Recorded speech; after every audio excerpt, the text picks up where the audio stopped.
آنچه بی زد به آن سگ آنچه بی گزید به پیشاب آنچه بی غور به بوزگله آنچه بی خرید پدر به دورتنگه ژان بوزغله ژان بوزغله ژان بوزغله ژان بوزغله ژان بوزغله ژان بوزغله ژان بوزغله ژان بوزغله ژان بوزغله ژان بوزغله.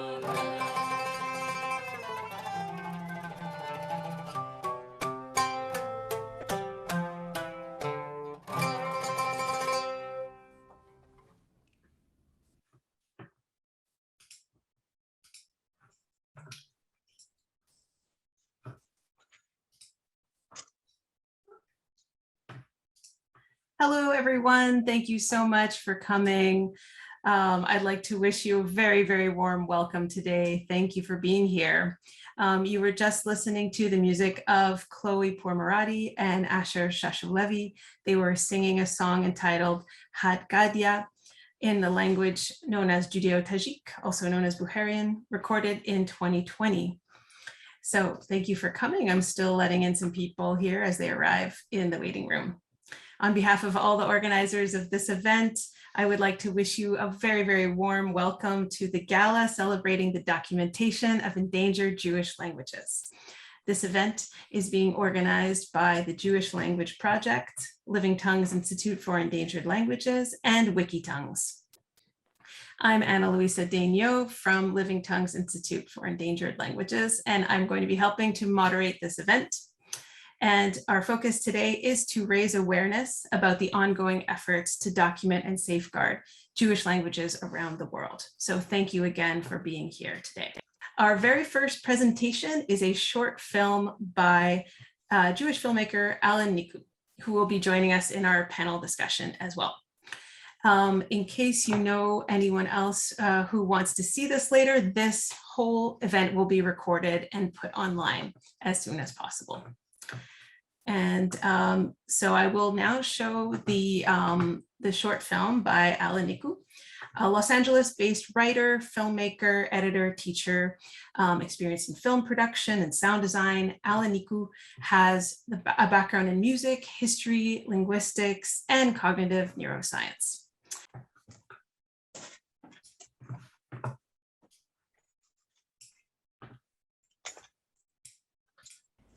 Throughout history, Jews have spoken dozens of languages. Today, many of these languages are critically endangered, such as Ladino, Judeo-Arabic, Judeo-Yazdi, and Hula-Ula. To preserve them for future generations, now is the time to act. سارة أنا بحبك وبحب إنه تتعلمي العربي. Oh, wow. Noni, ¿qué a ver? Un poquito asino, pero todo Hazino, está bien. adiós, Hazino. چی تدیسی که درست کنیم؟ چی تدیسی که درست کنیم برای شامت؟ It's so fast.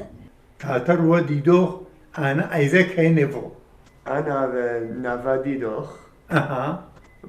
برو خلالة يخ. تو. أنا بحبك. أنا بحبك.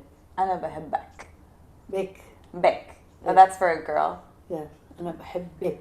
أنا بحبك. Eso. Y tú sos los ojos de mi cara, de veras. Y yo reengracio al Dios Barujú que tengo una señora nona como ti. Kaimo? قايمة. Ra or ga? قا. Ra. قايمة. How can you say I love to cook? بحب أطبخ. بحب أطبخ. ¿Tú también? No. And we'd say, aquí parió el coco Gigi. Este es el chiquitico y bonito. Este es el rey del Anillo. هدشو مو خامه. خامه شمارند. شمارندی. حالا بعد 40 سال ما دیگه بیرون اومدیم باز حرف. Este es el alto y Vano. este es el escribano. Escribano. نشوفك عروس. I want to see you bride.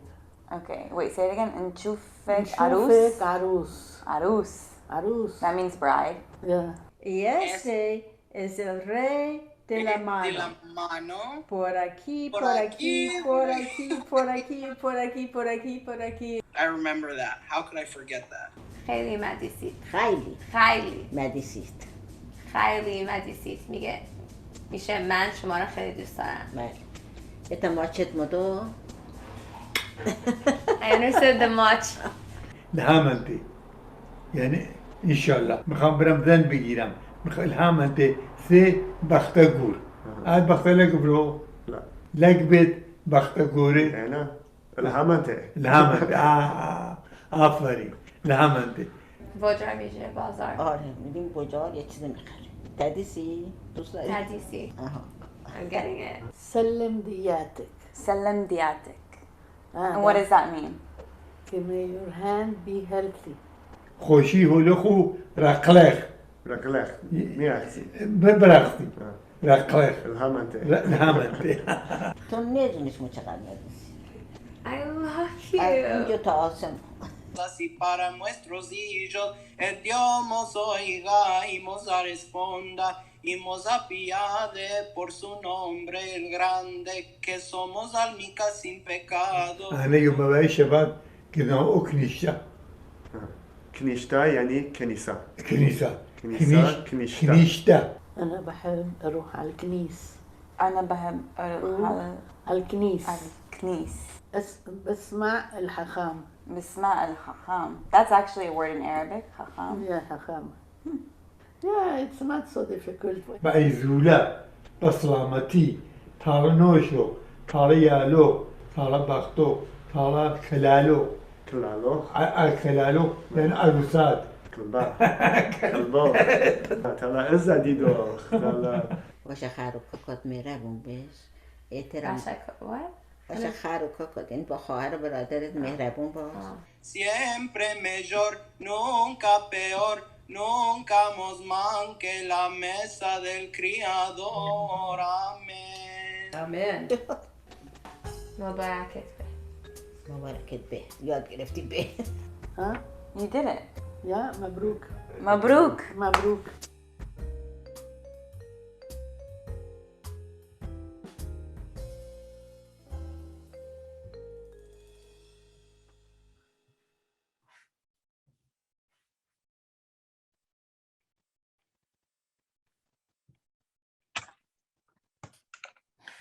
That was wonderful. Alan Niku, thank you so much for that amazing short film. It was just wonderfully done.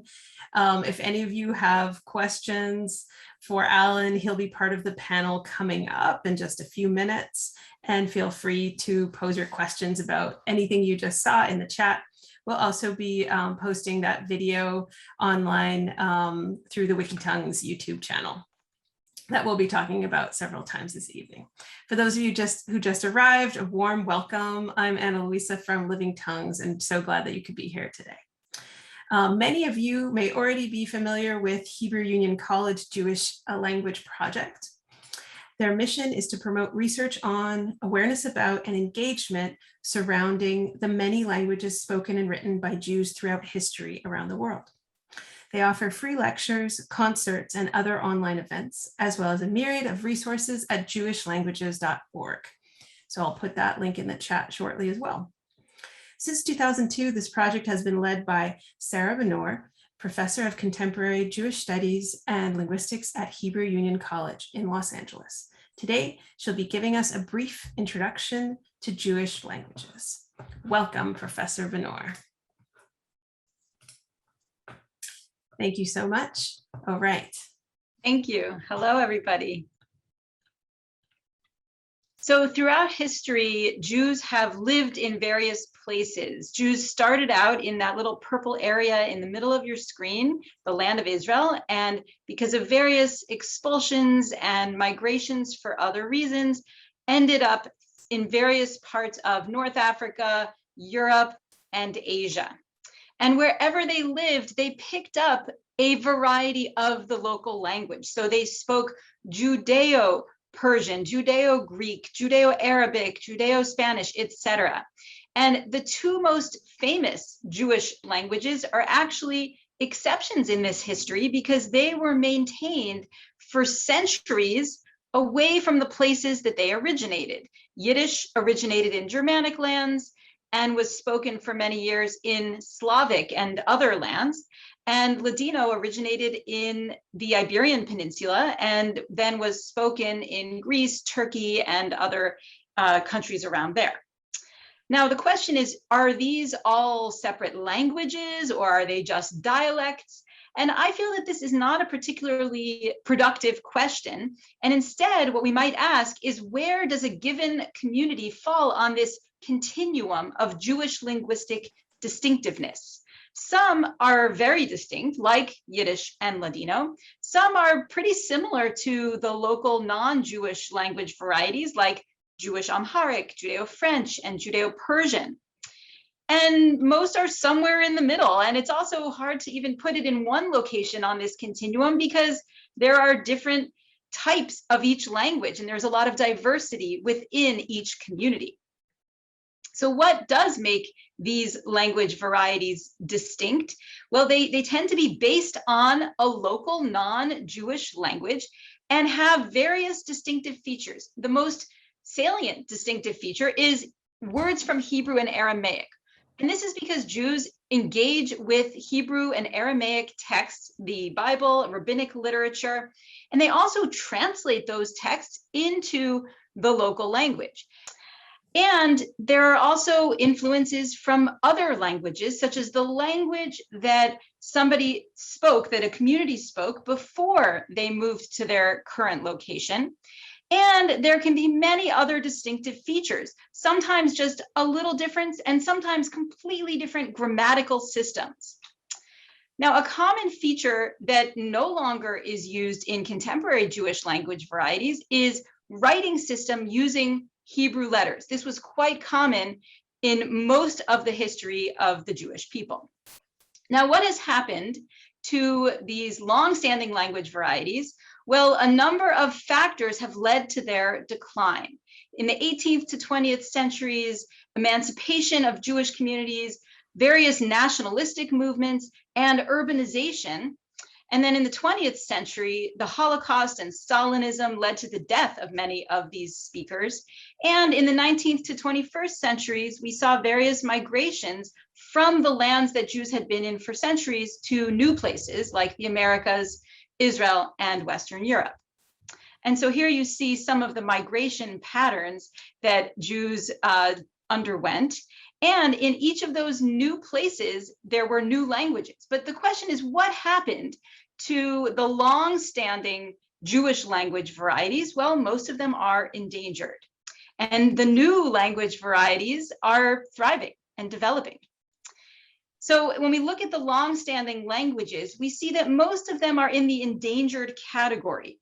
Two of them, Judeo-Tajik and Judeo-Tat, are not quite endangered yet, but they're heading in that direction, unfortunately. And Yiddish is doing quite well because of its use in Hasidic communities.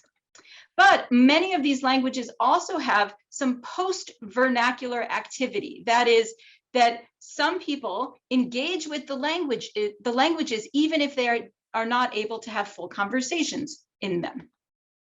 So in conclusion, most long-standing Jewish language varieties are moribund, and unfortunately, in the next 20 to 30 years, the last native speakers of these languages will die. So now is the time to document them, the languages, the cultures, and the histories that go along with them. And now is also the time to share that knowledge. Now, why? Well, one reason is to honor the memories of those who have passed away, such as Sarah Cohen, who recently passed away and was a speaker of Jewish Malayalam, and Simon Mardachayev, who is a speaker of Judeo-Tat, people who are still alive and want to share their languages with the world. But it's also important for many other reasons, for academia, for research, and for students who will someday want to learn these languages. If we don't document them now, they won't have the resources to learn them. It's also important for Jews around the world to know that there are other Jews around the world who speak differently than they do, and to learn from each other about the ways that they speak. And it can also be useful for other groups, for indigenous, immigrant, and religious groups to learn from Jews and for Jews to learn from these other groups so that we can get a better sense of how to document these languages and to do research on them. And how can we do that? Well, that's what you're going to hear about today.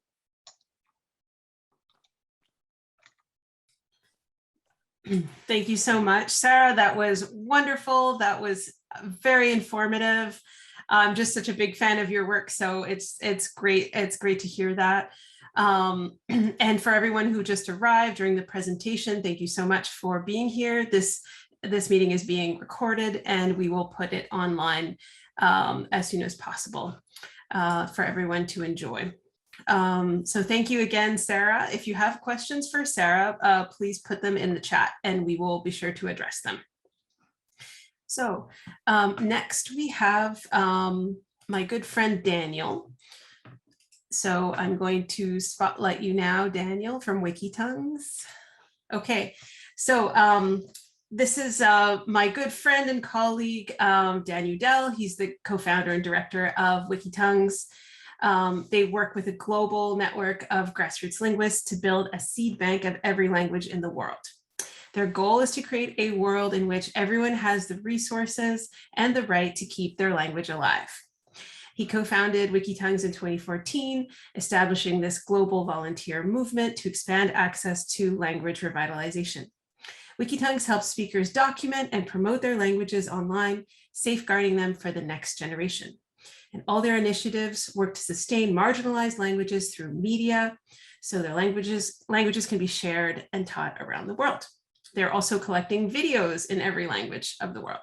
So I'll pass it over to you, Daniel, and take it away. Thank you very much, Ana Luisa, and thank you, Sarah, for the wonderful presentation just now about Jewish languages and their linguistic history. And hello, everyone. Thank you so much for being here. Ani Daniel, Yiddish, ich bin Daniel. I am a co-founder and the director of Wikitongues. We work with the Living Tongues Institute to support language documentation and language revitalization on a global scale. And we work with Sarah to safeguard endangered Jewish languages specifically. Endangered Jewish languages aren't uniquely endangered. 7,000 languages are spoken and signed today, but as many as 3,000 languages could disappear in a generation, erasing half of humanity's cultural, spiritual, and ecological knowledge. But language extinction is not inevitable. People abandon mother tongues because they're forced to by economic exclusion, political oppression, or systemic violence. 4 generations ago, my father's family was Yiddish speaking. At that time, anti-Semitism was rising in Europe. So they fled to the United States, where English-only nationalism was growing. So to survive, they suppressed Yiddish. In 1934, my grandparents decided not to teach my father beyond a handful of stray expressions. And when I was growing up in the 1990s, I didn't even learn that Yiddish was a language. It only takes a generation to forget, and when assimilation permeates or is violently forced on an entire community, their language becomes endangered. It only takes a generation to forget, but the upshot is that it only takes a generation to remember.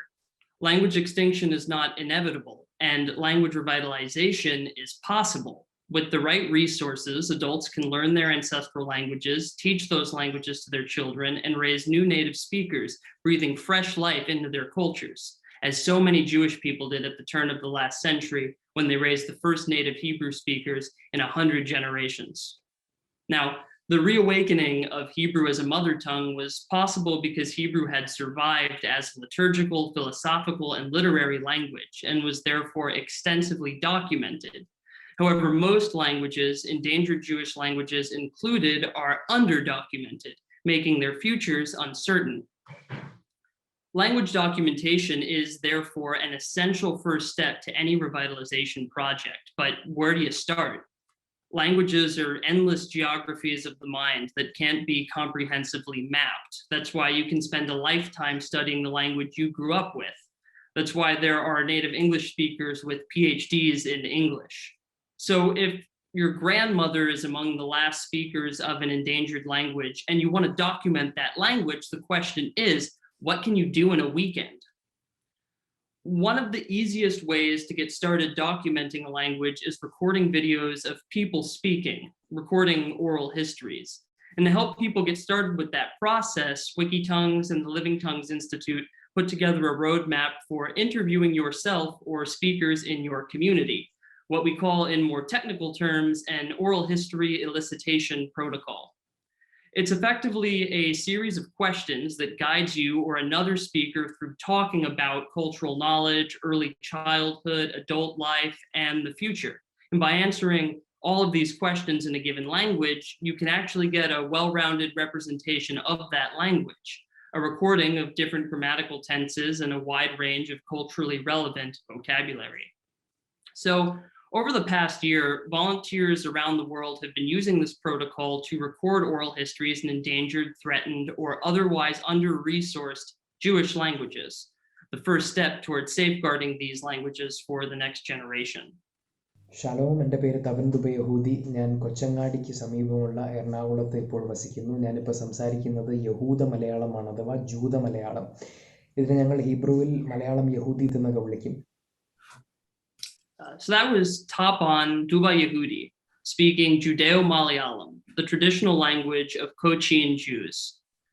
In the same way that Yiddish emerged in Central and Eastern Europe from the convergence of Germanic and Slavic languages with Hebrew and Aramaic, and the process that Sarah so perfectly described for us before, Judeo-Malayalam is the expressive product of Malayalam, which is a Dravidian language from India, with Hebrew and Aramaic. Oral history holds that Jewish communities have been in South Asia for millennia. The first written primary evidence, however, is from about 1,000 years ago, a document signed by a multicultural group of traders. One of the signatures was written using Hebrew characters. By the 16th century, we know that there was a thriving Jewish community in Cochin, and today they're in sharp decline. In Tapan's own words, there are barely enough of us for a minyan. Tapan is, along with his uncle, one of a few dozen speakers left in Israel and the Indian state of Kerala. So Tapan recorded 2 hours of footage with his uncle, Elias ben Josephai. Anna, could you play a clip of Elias's video? Yes, here we go. Thank you. യഹൂദരെ പണ്ട് വിളിച്ചിരുന്നത് Israelites എന്നാണ്. പക്ഷേ ഈ Malabar cost വന്നപ്പോൾ ഈ യഹൂദരെ വിളിച്ചിരുന്നു, ഇസ്രായേലിനെ വിളിച്ച് യഹൂദ. യഹൂദ എന്നുള്ള വാക്ക് എവിടെ നിന്ന് കിട്ടി? അത് യഹൂദ ട്രൈബിൽ നിന്ന്. So virtually everywhere Jewish people have settled, Jewish languages have emerged. Anna, could you now play Jack's video? Okay, 1 second. So this is Jack speaking Ladino.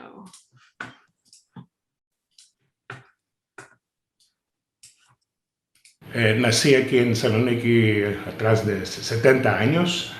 Parece que las raíces de nuestra familia son de Mallorca, que vinimos aquí o antes de 1492 o después de 1492, no se sabe exactamente. So Ladino has an incredibly cosmopolitan history. It emerged in Islamic Spain from the convergence of Latin, Greek, Arabic, Berber languages, indigenous Iberian languages like Basque, and of course, Hebrew and Aramaic. But after the ethnic cleansing of Jewish and Arab Berber Muslims from Spain in 1492, it was no longer spoken in the Iberian Peninsula. Instead, Sephardic communities kept Ladino alive in Turkey, Greece, and North Africa, where it was more influenced by Arabic and became what is now known as a language called Haketiya. Today, most speakers are in Israel and parts of North America, and we've had the privilege of recording several hours of Ladino with speakers from Seattle, Paris, and Texas, and we're going to hear from Rachel Bortnick, the Ladino speaker in Texas, during our live panel discussion in a little bit. In the meantime, I wanted to show you a video of a woman named Vera speaking Russian and her Jewish diaspora language, Juhuri. Anna, could we play a clip of Vera's video? Yeah, here we go. تو جگر چلوشتای تو ازون جگر ما افتانی میمیری. So Juhuri is one of many Judeo-Iranian languages from Western Asia, Iran, Azerbaijan, and so on. They emerged from the convergence of Hebrew and Aramaic with Indo-Iranian languages like Persian or Farsi, or in the case of Juhuri, a language called Tat. Now, Jewish communities of Western Asia are some of our most ancient. They've been there since, well, the destruction of the Second Temple. And though there is a town in Azerbaijan where Juhuri is still taught to children, the language was driven into decline in the second half of the 20th century, and most remaining speakers are now in Israel and North America. But Vera's granddaughter, Valeria, recorded this video, and from what I've seen on Twitter, she recently initiated a small revitalization project with other young Juhurim. So perhaps we could best say that Juhuri is in a process of being reawakened. We've had the pleasure of working with people like Valeria and Tapan and Jack from all over the world, recording oral histories not just in Judeo-Malayalam, Ladino, or Juhuri, but in other Judeo-Iranian languages, as well as some Judeo-Arabic languages and Western Yiddish, which, unlike Yiddish from Eastern Europe, is critically endangered. And I would love to show you just a quick selection of screenshots from some of these videos. Anna, am I allowed to share my screen? Yes, yeah, this should be no problem. Fabulous. So these are speakers who we don't have like total permission yet to share the actual videos playing, but we've got two speakers of Judeo-Iranian languages. We've got two speakers of Judeo-Arabic languages, and Raymond here, who will have a pre-recorded message from a little later tonight, is a speaker of Western Yiddish, which, unlike Yiddish from Eastern Europe, is critically endangered. And so it was very, very exciting to get to meet him, even remotely this year. In addition to these videos, we have also been collecting pre-recorded audio samples of different Jewish languages, including several dozen hours of Judeo-Malayalam by the linguist Ophira Gamliel, and around 3 hours of audio in different Judeo-Italian varieties. So Anna Luisa, could we play Marco's clip? Yes. Se c'è Mignan, si può fare con, d'inverno si fa benissimo, d'estate un po' difficile, si fa lì la tefilà, si comincia con l'Echad, se poi c'è Mignan ancora prima si fa il Richà, e poi con l'Echad e si finisce con le solite canzoni di Gala e Oram, che sono la chiusura di tutte le tefilotte. Judeo-Italian is a catch-all phrase for a family of Jewish Romance languages from Italy, or their vernacular remnants in modern Italian. No one knows exactly how many speakers of Judeo-Italian languages remain, but there are likely no more than 250. So this audio collection that Marco's clip comes from, which was recorded in Rome, in Rome, Venice, and other parts of northern and central Italy in the 1960s, is truly a treasure. And we're going to make sure that this, and indeed all of the content we've collected, will not only be available online, but at the US Library of Congress, and when appropriate, the Internet Archive and Wikipedia too. So my favorite thing about listening to these voices is hearing the full range of Jewish history, which is so often truncated to our most ancient past and our most recent tragedies. But the past 2,000 years have been nothing short of joyously resilient, and the diversity of Jewish languages illuminates that better than anything else could. Everywhere we've been, Jewish people have carved out new languages. Everywhere we've been, we've found new ways to walk in the world and express ourselves authentically as Jewish people. Saving that history saving these languages, and I hope revitalizing these languages, is, at least in my mind, the most urgent task before us today. So if this work moves you as much as it moves us, I encourage you to consider making a gift. Right now, you can go to tinyurl.com/Jewish languages. We'll leave that link in the chat for you. tinyurl.com/Jewish-languages. There you can donate or even create a fundraiser to encourage your community to give.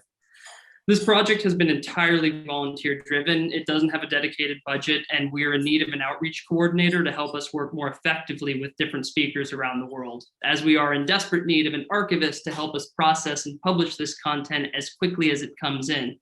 Right now, we're a little slow on that turnaround, and when you're racing against the hourglass of history, slow doesn't cut it. And regardless of whether or not you choose to donate, if you speak one of these languages or a relative speaks one of these languages and you want to start documenting them, please write to us. My email is daniel@wikitongues.org, daniel@wikitongues.org. I'll leave that in the chat as well. And if one of these languages is a heritage language of yours and you want to start a revitalization project, please write to me as well. Next year, Wikitongues is going to run a fellowship for 15 revitalization projects. And I would be overjoyed if at least one of these projects was for a Jewish language. So with all that being said, video is not the only documentation you need to learn a language. You also need dictionaries, and there's no better person to explain that process than my friend and colleague from the Living Tongues Institute for Endangered Languages, Ana Luisa Denio. Thank you for joining us today, or as my grandparents would have said in Yiddish, a shinem dank. Thank you so much, Daniel. That was awesome. Thank you. Wonderful. Yes, Daniel mentioned some links he talked about. I know a couple people are having trouble accessing those links. So Daniel, if you want to copy paste the link again in the chat, that would be great. And once again, thank you so much. That was very, very informative. So now I'll share a little bit of what's been going on the Living Tongues side, some of the endeavors that Daniel mentioned that we've been working on together. So one of the projects that Daniel mentioned is the Oral History Project. And so we've developed Wikitongues and Living Tongues Institute for Endangered Languages together. We've worked on this protocol for the Jewish Languages Documentation and Revitalization Project. And I want to give a huge shout out to Noah Usman, who's on the call today, I believe, who really worked hard putting all of this together in collaboration with me and Kristen Chernisoff from Wikitongues. So really huge shout out to Noah for having done a lot of this work and interviewing a lot of speakers already. So that's one of the aspects that we've collaborated on, is developing this long set. This, you're just seeing the first page of it, but there's quite a lot of questions that are great for developing these oral history interviews that are then archived by Wikitongues. And also we collect long lists of words and phrases for living dictionaries. So now I'll give you a little bit of an overview of Living Dictionaries and what that is. It's a web platform to protect endangered languages and maintain global linguistic diversity. And I created this presentation with the president of Living Tongues, who's Dr. Greg Anderson, who's also here on this call today.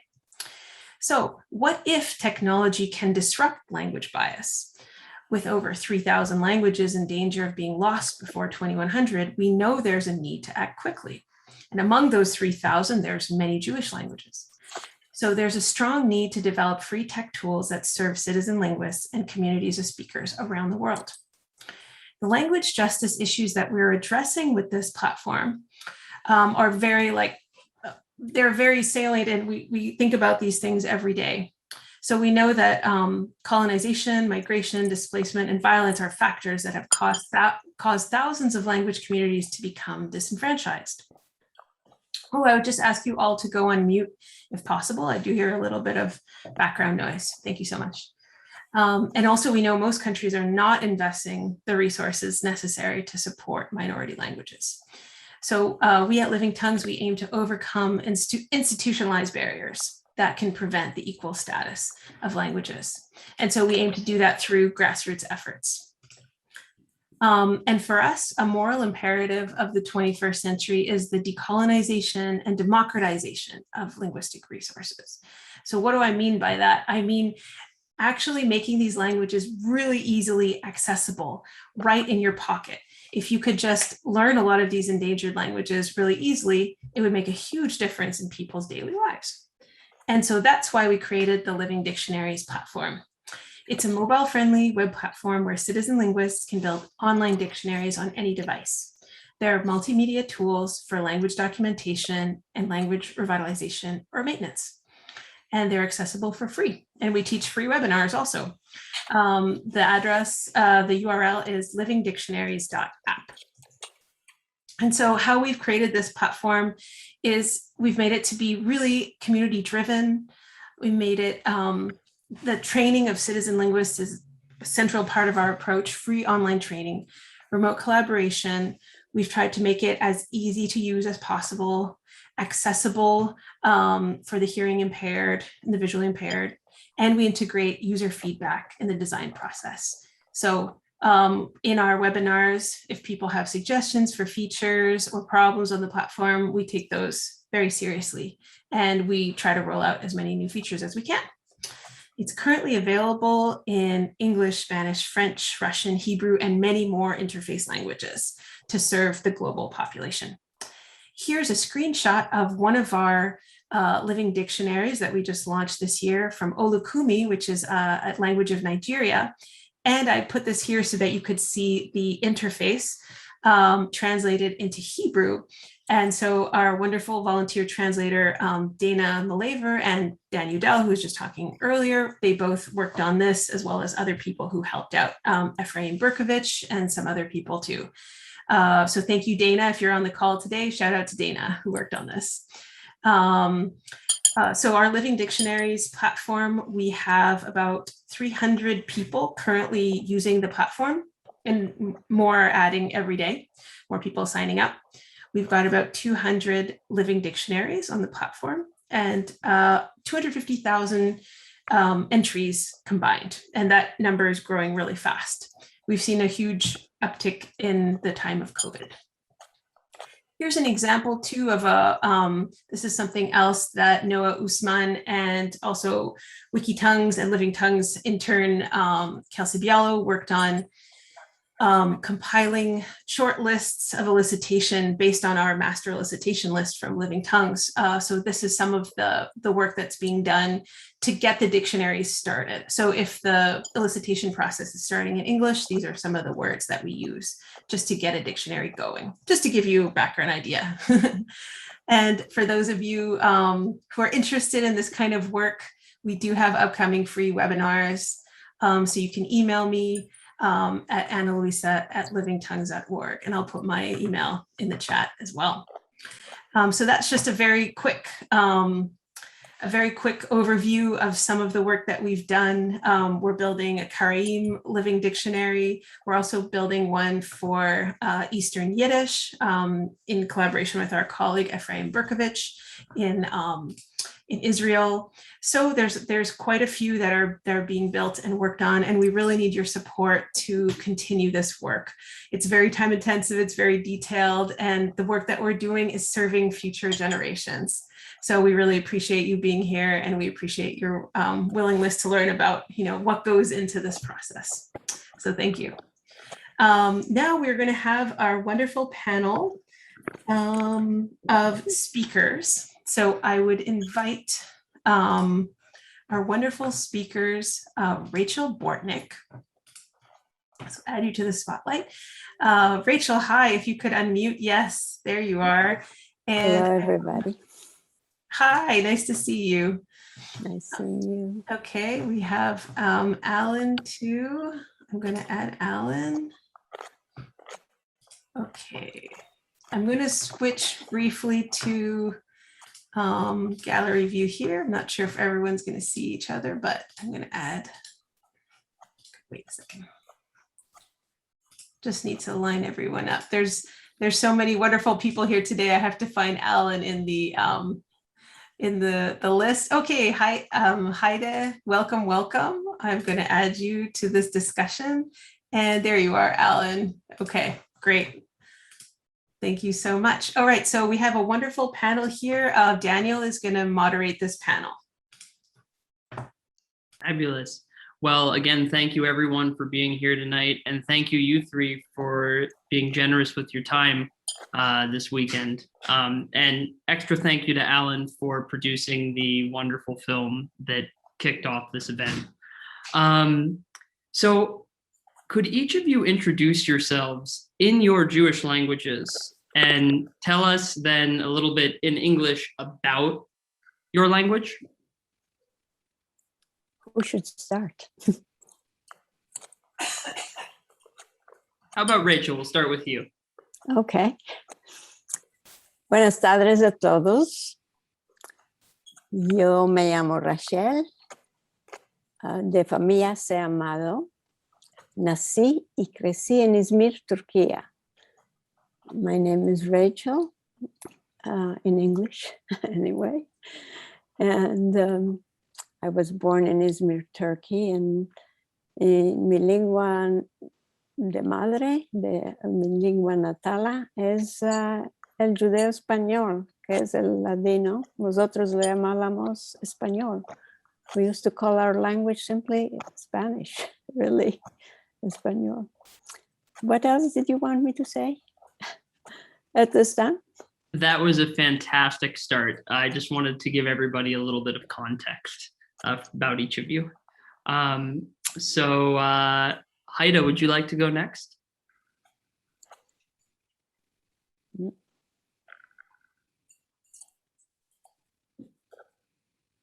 We can't hear you, Haida. You have to unmute. Okay, I was saying that I am what you call the legacy speaker. So like my grandmother spoke the language, I understand it, don't speak it. Very lucky I found someone that corrected my sentences. So I can't say that in Judeo-Hamadani. Man esmem Haide Herbertu. Faminam Hamaduni biendan. Kocham Tehran mutawallid babyan. من تو دانشگاه تهران انگلیسی درسم هدایه. So this means my name is Heide Herbert. My family were from Hamadan and I myself was born in Tehran and I used to teach English at Tehran University. That's how far I went. And in English, we would just refer to your language as Judeo-Hamadani? Or is there another name that would? I would think that when Sarah was talking to me, they were referring to it as Judeo-Hamadani. Funny it might sound, but the Jewish Hamadanis themselves, they called it Hebrew. Hardly has any words of Hebrew, very, very few. And how do you say that? And how do you say that in Judeo-Hamadani? How do you say Hebrew? Ebri, like an R. Yeah, but there is just something I wanted to say from the fantastic presentation of Sarah, and I learned so much. And she mentioned that sometimes the Jewish languages are a reflection of the main language that's being spoken. That might have been true before the advent of Islam and the Arabs conquering Iran, because after that, the Farsi is very, very different from the Jewish language that people speak because they lived in their own enclaves and they kept the Dari. And actually, they have been good preservers of Dari language, but it's not like if you speak it, no one that speaks Farsi could understand what you're saying. It's very, very different. So in a sense, Jewish languages are a reflection of the languages that were spoken when that community arrived first. Correct. And because after the Islamic conquest, they kind of stayed in their own enclaves, sort of like a ghetto life. They kept that old language and they did not mix it. Like Farsi is a mixture of Dari and then Arabic that was added, but the Judeo-Hamadani does not have that Arabic section to it. I see. Thank you for clarifying that. And speaking of Jewish languages that embody a language that was spoken more widely before the 9th century, Alan, we have yet to introduce you. Hi, everyone. So Shema Didi, Shema Zora Didi, Alenya, Shema Family, Nikuya, Ulishana ke Yilipli, Hulala. So the language that I'm speaking here is called Hulala. It's a Jewish Neo-Aramaic dialect. And I actually, it's a language, I'm not like a native speaker of this language. I learned it more recently in the last few years. So I speak Farsi fluently. That's what I grew up speaking. And my parents are on this call right now, and I'm pretty sure they didn't understand what I just said. Oh, wow. What I said was that my first name is Alan, my last name is Niku, and the language that I'm speaking is Hulala, which we also refer to it by a variety of names. Hulala just means Jewish. It's also called Lishana Noshan, which means our language. And some people just even call it Kurdi. So like growing up, I knew it as Kurdi, which means Kurdish. It's not Kurdish at all, it's Aramaic. So yeah. And what drove you to learn Hulala or Jewish Aramaic? So that was my father's language. My grandpa, he was born in Sanandaj, which is actually very close to Hamadan. And it was this language that I knew existed, that I knew he spoke, and a lot of my dad's friends spoke it, and I'd hear them speaking it. So I just felt like I should learn it. I never really knew my grandpa. He died when I was 3. And so I just wanted to know it, and I was always sad that my dad didn't know it, and no one in my immediate family knew this language. And then I started looking up, like I thought the language was just Kurdish, and so I would go on the internet and like look up dictionaries of Kurdish, and I would learn words and sentences, and later I realized that this isn't the same language at all, and I was just learning like Kurmanji Kurdish, which is not the same language. And eventually I learned that it was Aramaic, and I thought that was really cool because Aramaic is this whole Jewish language that has affected all the other Jewish languages, and it's this old thing, and it's sounds cool when you tell people about it. You know, even people who aren't Jewish, people who are Christian go like, oh wait, yeah, that's the language of Jesus. You know, it was this very important global language at one point, and so I just thought it was really cool to learn, and I found a book that helped me learn it, and I started speaking to people in the community, a lot of my dad's friends, or Masoud, the guy who was in the video with me, who we just talk in this language now that I never knew growing up, and it's almost dead, but you know, coming back hopefully. It's never too late to start a revitalization project if the reawakening of Hebrew teaches us anything. So we have here 3 speakers of Jewish languages with different kind of stages of relationship with their language. Native speaker, 2 heritage speakers at different stages, the process of reclaiming their ancestral language. And I would love to open this up to all of the wonderful people who have joined us tonight. If you have any questions for Rachel, Haida, or Alan, please go ahead and ask them in the chat, and they will go ahead and answer them for you. While people think of... Excuse me, can I add a little something? Yeah. On the question of whether all Jewish languages are a Jewish variety of the local language. In the case, as you saw, it's not always the case. And it's also not the case, really, I believe, of Judeo-Spanish, because we did not come to the Ottoman Empire or to North Africa speaking Judeo-Spanish. became speaking the languages of the Iberian Peninsula, whatever they spoke. And the variety of Judeo-Spanish that we speak in the East, let's say, in the Ottoman Empire, which is different from what developed in North Africa, for example, is really an Ottoman language.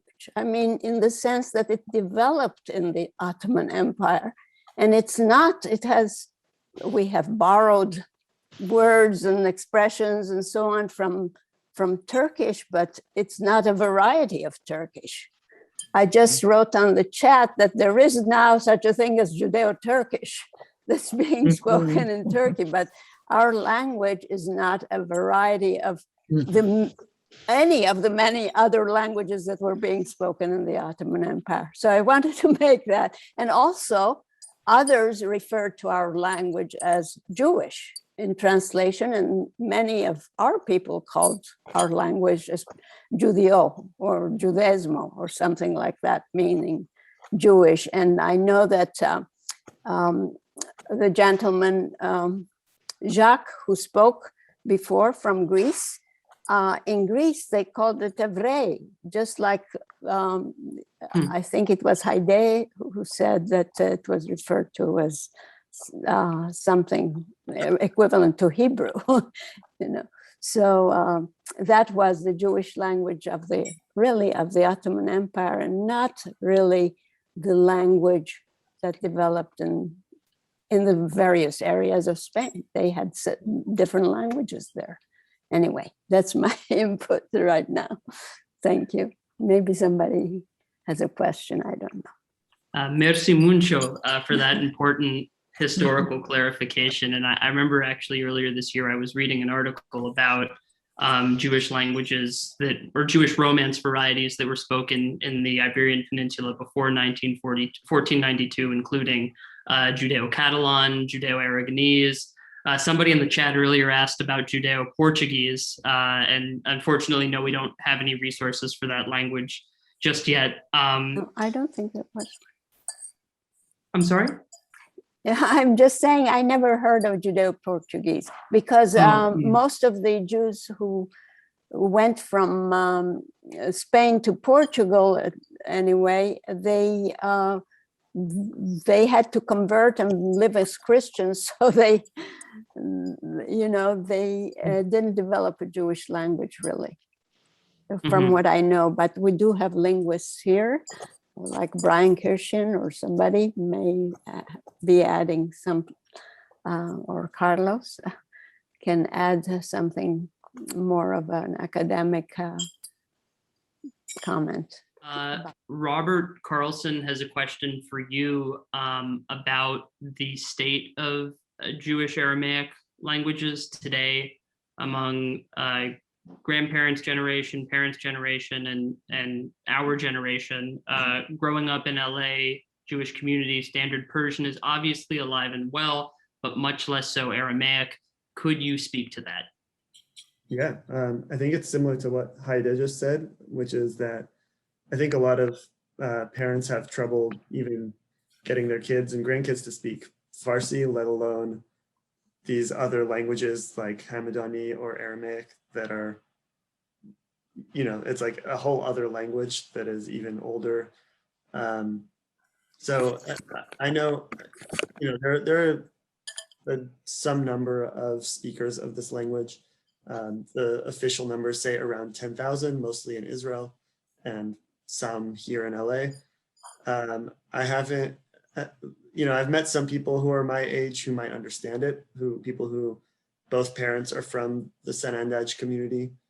But generally people who speak it are, I would say, 60 or above years old. So I like, as far as I know, I'm probably the youngest speaker right now of this language. I have met a few people just through the internet who are mostly in Israel who are kind of they're kind of trying to reclaim this language, and they're doing the same thing. They're learning it, and they actually have a lot of events sponsored by the government there that they kind of put on. And there's a great singer who is like recording songs in the language. And then there's another singer who's recording songs in another dialect of Jewish Aramaic that's from another town over. So, you know, there are some revitalization efforts going on, and, you know, hopefully it can get to that same level that Yiddish is, where it starts to grow and people are really trying to learn it. I cannot claim anything similar to this, because in Hamadan now, I think there's just one single family living in Hamadan.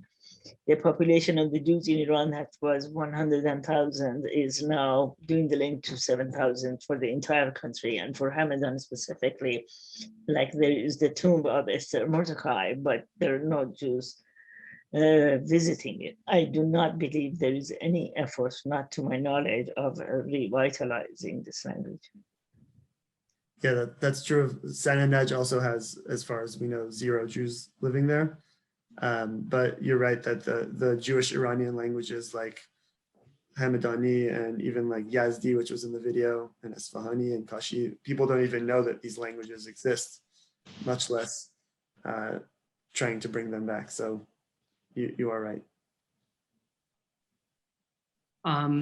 We have 2 questions. One is about the political situation in Iran. How has that impacted Jewish languages in Iran, and efforts to at least safeguard them or keep them alive today?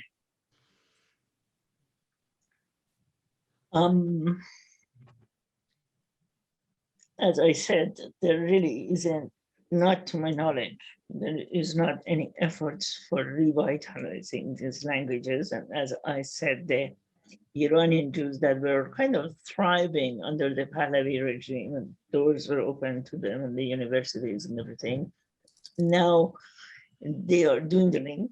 The people that have stayed there, they are not, they say they are happy, they can make a living, but they are mostly like small shopkeepers that it would have been hard to immigrate out and make a living without the language outside or the means to immigrate out.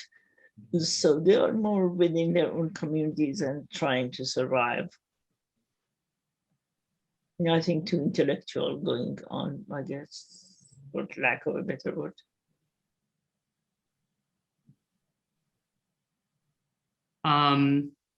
Thank you for adding that.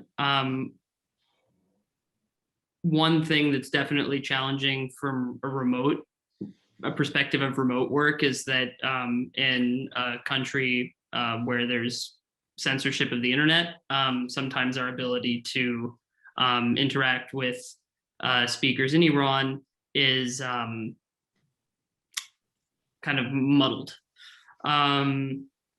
So one person asked, we have one question about Jewish Aramaic and then a question about Ladino. So the Jewish Aramaic question is, I think it got lost in the thread. I'm trying to remember who said it. It was Nathan. I have many Assyrian friends who speak Assyrian Neo-Aramaic and Turoyo. I can speak Hebrew and some level of Arabic, so Aramaic sounds very familiar to me, and I've been able to pick up parts. My question is, how have you been able to learn Hulaula or Judeo-Aramaic? And then Gloria Asher wants to know about the young man speaking Ladino in your film, Alan, and then Alan and Rachel in general. She was just moved by that, and I think interested in Ladino in general. So I turn it back to you. Well, the young man who's speaking Ladino in the film is on this call right now, actually. Robert Carlson is his name. And I think he has a pretty similar story to me. I'm not sure exactly what resources he used, but there are resources out there for Ladino. So he's really good at it. He's, you know, really immersed himself in it, and it's very cool. It's cool to see him even teaching his grandmother some things in Ladino that she didn't know, because she grew up with her parents speaking it and her kind of speaking it, and so it's like a great example of a later generation liking it and wanting to bring it back. So you can reach out to him on the chat if you want to ask him. And then for me, the way I learned it, I'm lucky because I studied linguistics, and so I learned it from Jeffrey Kahn's book, it's like just a cataloging of this language, and it's very much for linguists, not so much for regular lay people to learn from. But I was just lucky that I can speak linguistics, and so I kind of was able to learn from that, and then it really helped to have people in the community here in LA that I could just go talk to. So I go up to people in the synagogue and slide over to them when they're speaking with their friends, and I start talking to them, and then they start talking to me, and it, and somebody's mentioning Yona Sabara. I even went and met with him and talked to him. His dialect is super different from mine, and we wouldn't really understand each other. Assyrian Christian dialects are super different, and you can kind of figure some stuff out. I was in an Assyrian town a few years ago and tried speaking to them, and we kind of made it work, but it, eventually it just made sense to speak Hebrew or Arabic or whatever. And, I'd like to say something about dialects. Yes. If I may. Something? It is, if anybody thinks that Ladino is one language, they're mistaken, because there are many dialects, and some are very different, like the Haketi of North Africa, from what is generally called the Ottoman or the Eastern Judeo-Spanish, which is basically mine. And the one that we are teaching these days, and that you also heard on the video, is basically the Turkish variety, because unfortunately, the Jews of the Balkans and the Yugoslavia and Greece especially, and the Greek islands were all decimated in the Holocaust. And so, but we in Turkey were not touched by the Holocaust, except tangentially sometimes, but so we survived, and our language survived in Turkey the longest, and among the Turkish immigrants to Israel especially. I remember when my family, lots of my relatives were part of the Mass Aliyah, the emigration from Turkey to Israel, right after the foundation of the State of Israel. So most of the Ladino speakers that came after 1948 anyway to Israel are Turkish Ladino speakers. And in a way, it's a shame that to standardize the language, which we're doing by teaching really what the Turkish variety, because, for example, the dialect of Monastir, which Sarah Oeste has introduced to the world a little more, is quite different from ours in pronunciation, in lexicon, in intonation, and in some of the words that they have, of course, from their local languages. And we all understand each other. That's so wonderful. We are having these wonderful events every Sunday called Encontros de Al-Had. Al-Had is our word for Sunday. We don't use Domingo, which is very Christian.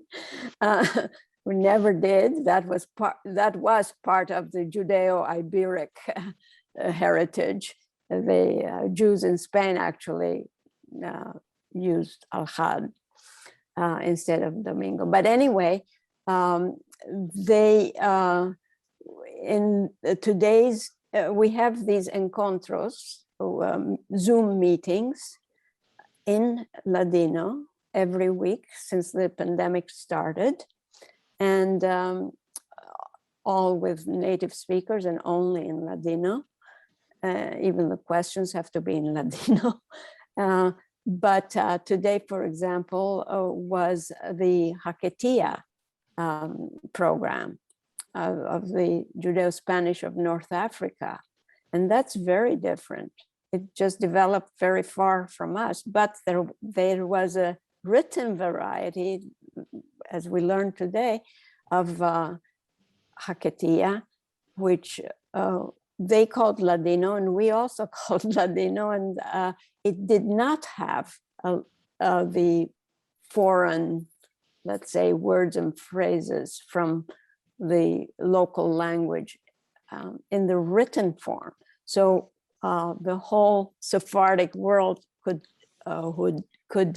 read and understand that literature, where the only non-Spanish element was Hebrew.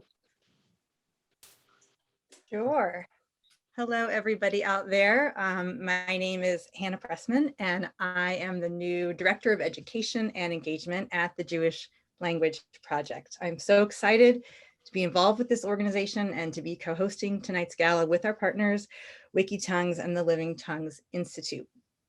Languages have been a personal and professional pursuit of mine for decades. I have academic training in modern Hebrew and Yiddish literary studies, and I've written a lot about the connection between language and Jewish identity. Personally, I am Ashkenazi on my father's side and Sephardi on my mother's side. I heard a little Yiddish at home growing up, but never heard anything about Ladino. I didn't even really know that there was such a thing as Judeo-Spanish, much less anything about Sephardi culture. As a young adult, though, I became more interested in my Sephardi roots and began researching the history of my relatives from Turkey and the island of Rhodes. This research has eventually turned into a full-length memoir called Galanti's Daughter. Yet I reached oh, someone knows the Galanti name. Yes, of course. Abraham Galanti was a historian. Right. Definitely. He was my great-grandfather's brother. So, yeah. The Arab speaker in the video is also a Galanti. So I reached a point in writing this book where I knew that to fully understand the worldview of my Sephardi family, I would need to learn Ladino, like really learn it. So during the pandemic, like many of you perhaps, I decided to try something new. I signed up for an intensive beginner's Ladino class through an online platform, the Ladino Linguist. And honestly, the experience was una maravilla. It was just an amazing thing. I connected with students from all over the world of different ages and backgrounds, Jewish and not Jewish, and it was incredibly meaningful to be a part of the global revival of interest in Nuestro Español, our Spanish, as Sephardim call Ladino. I've since taken 2 more classes, and I plan to keep going until I am fluent. We've talked a lot tonight about intergenerational transmission. So on that theme, I just wanted to share one moment before we open up for more discussion. I wanted to share a moment that I observed this past spring when schools were still operating remotely here in Seattle. And my son's 3rd grade class was having a discussion about heritage languages spoken at home. Each kid had to record an expression to teach the other students. And my son chose to record something in Ladino, the expression vivas, crezcas, and florezcas, which translates as live, grow, thrive. And it is often said when someone sneezes, like gesundheit or labriut. I had started saying vivas at home when I learned it in January, and by May, just a few months later, it had become a piece of Sephardic linguistic heritage that my son could teach to his class. So that was pretty special. And now to be working with Sarah, Anna, and Daniel and their teams, and to be actively raising awareness of endangered Jewish languages like Ladino, Jewish Neo-Aramaic, and others that you've heard about tonight, It really means the world to me.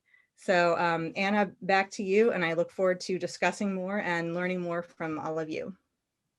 Hannah, it's so wonderful to hear that. It's excellent. It's a silver lining, to all the difficulties that everyone has been through in the last 18, 19 months. So to hear that story from you is really heartwarming, and I can relate to. I joined a Quechua study group during the pandemic, and it made a big difference.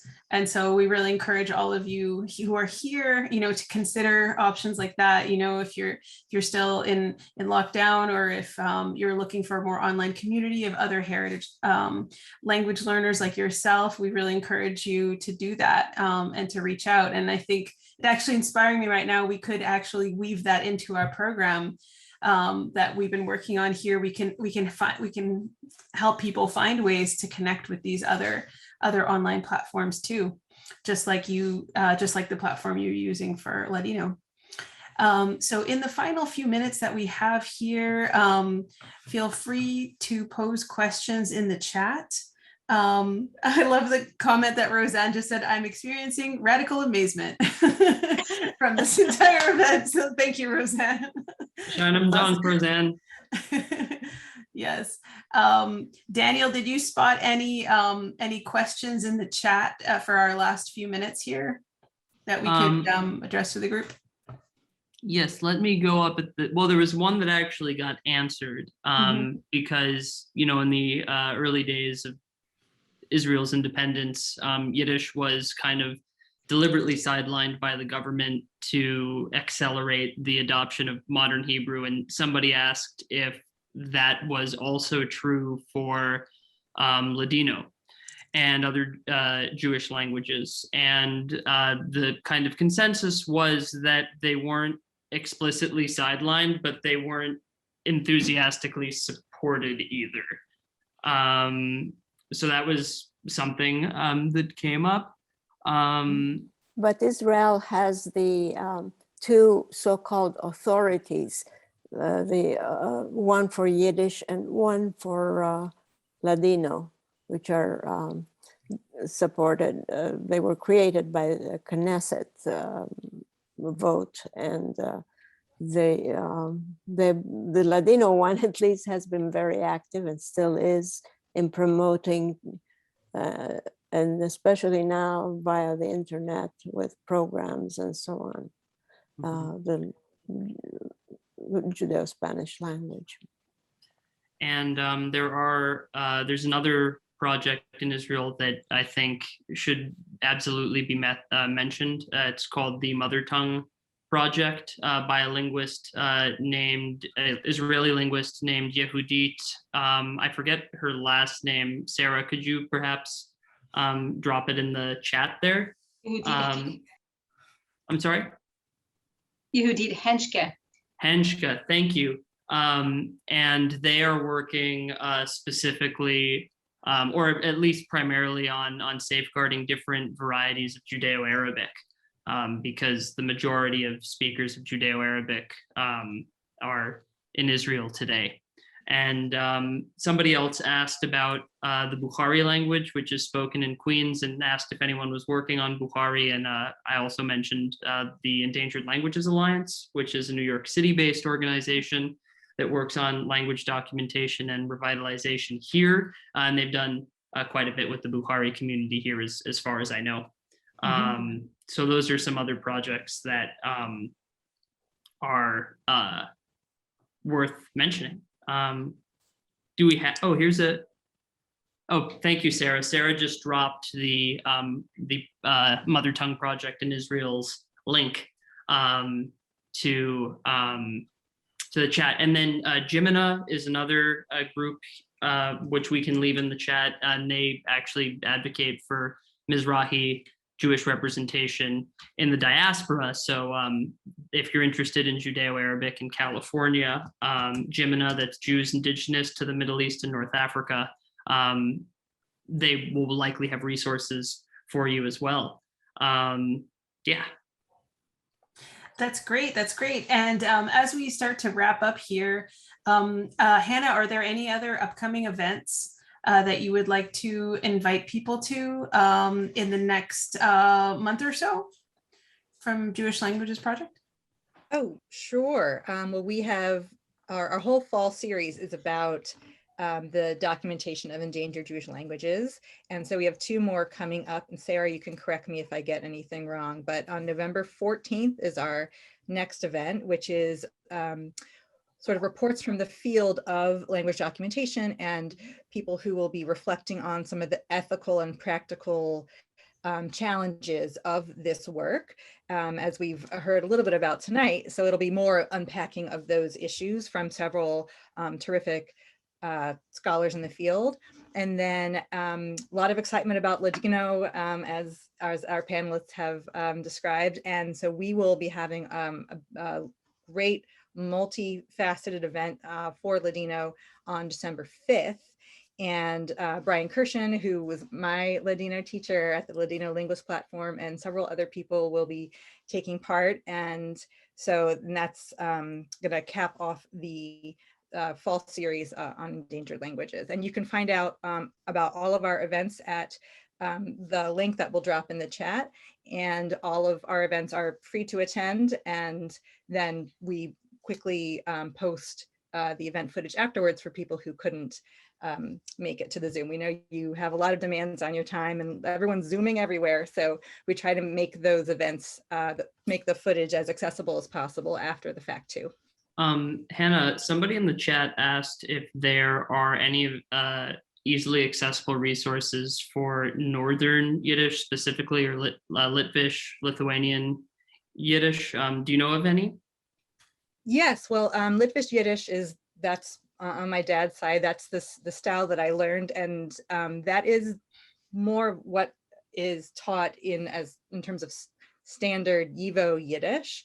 And I believe that there is a program in Vilna, Lithuania, currently where you know, on the model of the Uriel Weinreich program that YIVO has been running for decades now. I believe that there's still a Vilna program where one can go kind of to the source, so to speak, and study there.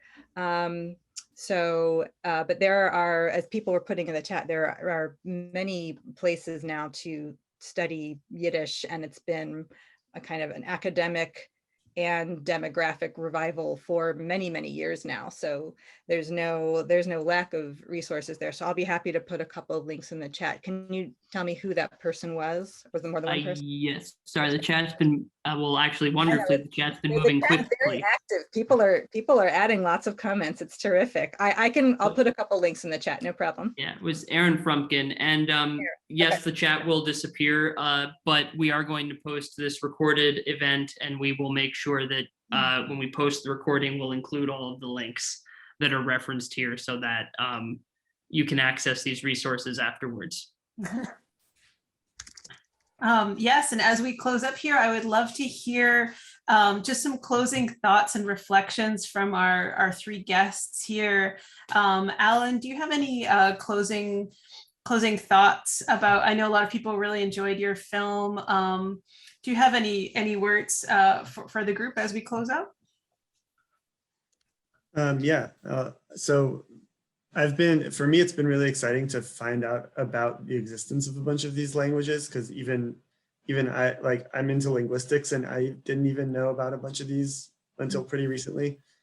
And so, you know, kind of similar to how I learned hula hula more recently, I then also found out that a lot of my ancestors are from other cities in Iran. And so now I have an interest in learning the Judeo-Median languages like Yazdi or Kashi or Esfahani or whatever, and just the places that my family are from. It's cool. So for me, like filming the Yazdi family was really cool, learning phrases from that language. And basically, if anybody who's here knows anyone who speaks any of these languages, I would urge you to get in touch with the people running the program, because we're definitely trying to make these available for people in the future to be able to learn them and have them accessible. So if you know anyone who speaks any of these Jewish languages, that would be great to have them. Absolutely. Fantastic. Because it's about bringing it forward to future generations. So thank you for that. Thank you for the recordings that you made and the beautiful film, and for, just, there are so many languages out there that have yet to be worked on. So thank you so much. And Rachel Bortnick, do you have any closing thoughts for the group? Well, there's a lot of activity going on. I invite anybody who's interested and knows a little Spanish and wants to know what Ladino is like to join the online correspondence group, Ladino Comunidad. My friend Jake Kohanak, if you see him, has the buttons of that we had made for our trips. We have had trips together when things were normal. So anyway, I'm very happy to see the interest that there is in my native language, because after my parents and my aunts and uncles started dying off one after another, is when I realized that my language wasn't going to live forever unless you do something about it.